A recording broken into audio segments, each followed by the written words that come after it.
Alright, so this is the final amount of this ink. I have no more of this ink left. It's all in the cyst over here.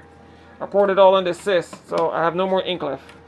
But the good news is I can show you what it looked like when I was finished printing with it. Okay, that one here, the Aqua Image.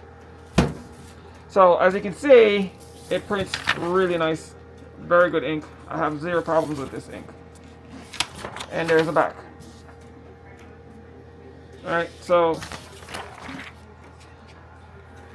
final verdict on Aqua Image.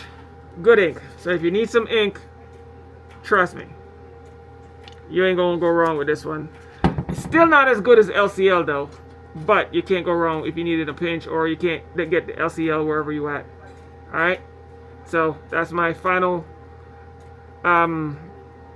testing of Aqua Image. And the next ink, like I told you, I'm testing now is the Off Nova for the cyst that I'm testing out now. So wish me luck with that. Alright, so see you next time. Peace. Step up your A game, step up your A game, or you'll be ashamed.